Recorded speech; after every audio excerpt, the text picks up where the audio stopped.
दोस्तों, ये है हमारा यूट्यूब पे वीडियो और ये वीडियो सब्सक्राइब कीजिए, लाइक कीजिए और सब्सक्राइब, लाइक और शेयर और कमेंट भी कीजिए। और ये वीडियो अच्छा लगे तो आप डाउनलोड भी कर सकते हैं।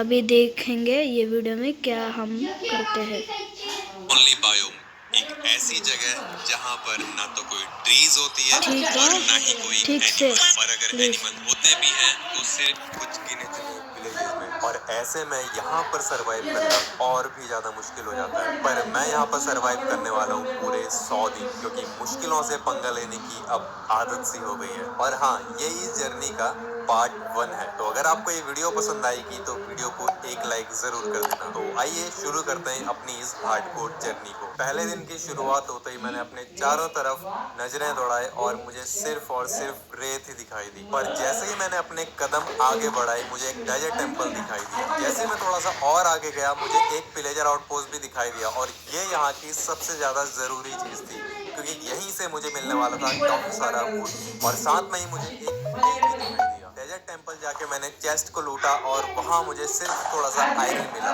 मैंने आयरन को कलेक्ट किया और मैं विलेज की तरफ को निकल गया। विलेज में पहुंचने के बाद मैंने थोड़ा सा फूड कलेक्ट किया और अपने लिए मेरी पहली पिकैक्स बनाई। उसके बाद मुझे एक र्यून पोर्टल मिला जहां से मैंने चेस्ट में जितना भी आइटम था उसको कलेक्ट किया और मैं आगे बढ़ने लगा। साथ में ही मैंने अपने लिए कुछ शुगर केन भी कलेक्ट की, और ऐसे ही घूमते घूमते मुझे रात हो गई थी, इसलिए वही विलेज के पास में बेड लगा के मैं सो गया। सुबह होते ही मैंने विलेज को एक्सप्लोर करना स्टार्ट किया, और वहां पहली बार मुझे एक चेस्ट में 2 डायमंड मिले जो मेरे लिए बहुत ज्यादा कीमती थे। मैंने उनको कलेक्ट किया और मैं वापस एक बार फिर से एक और डेजर्ट टेम्पल को ढूंढने के लिए निकल गया। इस वाले डेजर्ट टेम्पल में पहली बार मुझे कुछ कमाल की चीज मिली, जिसमें मुझे एक इंचेंटेड गोल्डन एप्पल मिला, एक इन्फिनिटी की बुक मिली और साथ में कुछ डायमंड। सारा सामान बटोरने के बाद मैं वापस आया और एक विलेज के पास में मैंने एक चेस्ट लगाई और उसमें अपना सारा सामान रख दिया। उसके बाद मैं लग गया अपने चारों तरफ जितनी भी डेड बुश थी उनको तोड़ने, ताकि मेरे पास बहुत सारी स्टिक्स हो जाए और मैं अपने लिए टूल्स और टॉर्चेस वगैरह बना पाऊँ। डे 3 की सुबह में एक केव में गया और वहां से मैंने आयरन को कलेक्ट करना स्टार्ट किया। मैंने काफी सारा आयरन कलेक्ट किया और साथ में कॉपर और कोल भी इकट्ठा करना स्टार्ट कर दिया। और साथ में किया मैंने अपनी इस हार्डकोर जर्नी का पहला शिकार,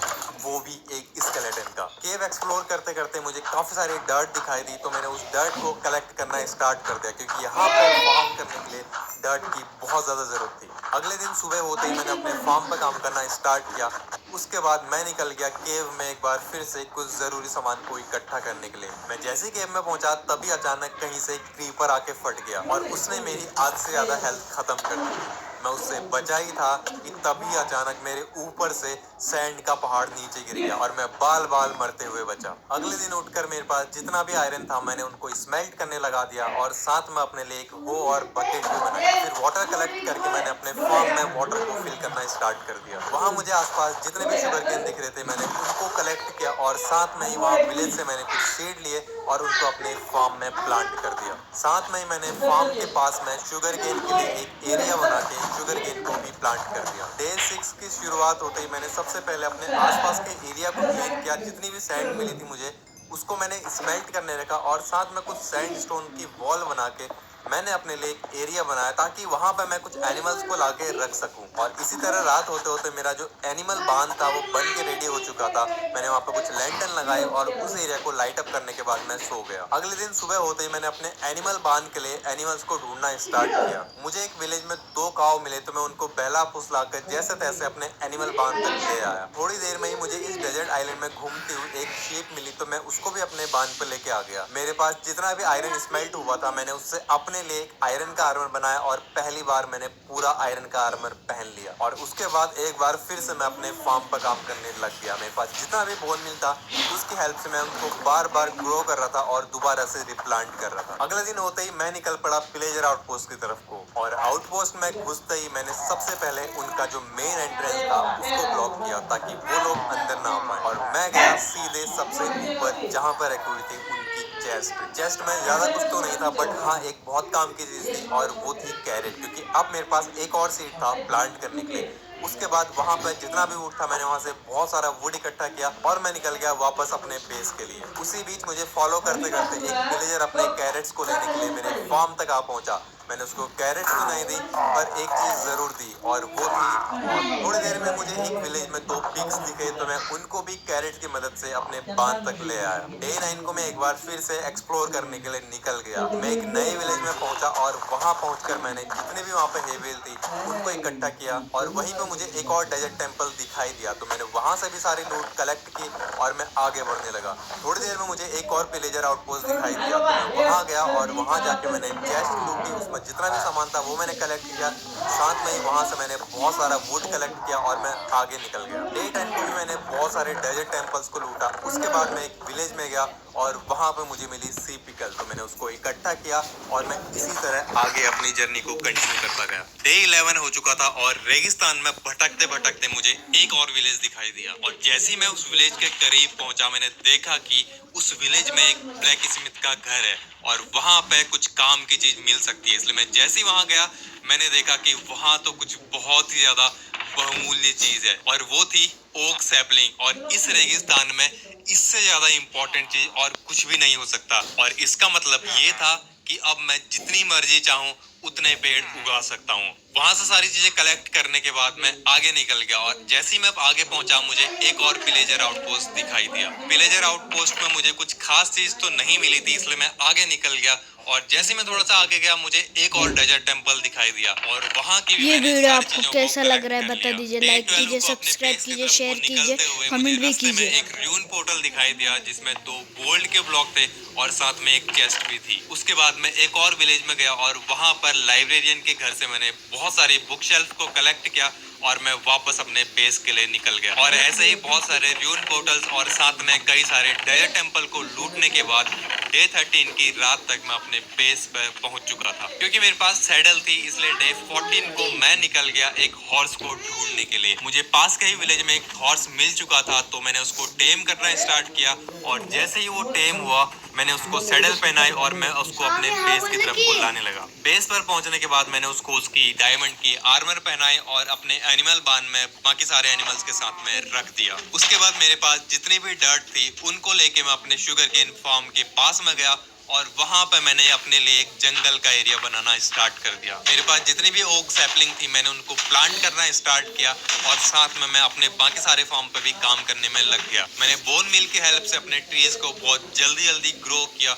और उनको काटने के बाद जो भी मुझे सैपलिंग मिल रही थी उनको मैंने एक बार फिर से रिप्लांट कर दिया। डे 16 को मैंने अपने सारे एनिमल्स को एक एक करके ब्रीड कराया और उसके बाद से मैंने अपने लिए एक पूरा डायमंड का टूल सेट बनाया और फिर मैं निकल गया अपने घर के लिए सैंड को इकट्ठा करने के लिए। मैं काफी सारा सैंड इकट्ठा कर रहा था और साथ में उनको स्मेल्ट करने भी रखते जा रहा था और ऐसे ही कई दिनों तक सैंड को इकट्ठा करते हुए साथ में अपने फार्म पर भी काम करते हुए कई सारे मॉब्स को मारते हुए डे 21 तक मैंने काफी सारा सामान इकट्ठा कर लिया था। अगला दिन हो चुका था और अब बारी थी अपने लिए एक घर बनाने की। क्योंकि ये एक डेजर्ट आइलैंड था इसलिए मैं अपने लिए एक पिरामिड बनाने वाला था, वो भी पूरा ग्लास और सैंडस्टोन का। इसलिए मुझे जो भी जरूरी आइटम चाहिए थे मैंने उनको क्राफ्ट किया और मैं लग गया अपने लिए एक घर बनाने में। घर बनाते बनाते मुझे कई बार फिर से सैंड इकट्ठा करने के लिए जाना पड़ा, लेकिन ये घर बहुत ही सुंदर बनने वाला था। इसलिए अब आप एंजॉय कीजिए इस टाइम लैप्स को।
मेहनत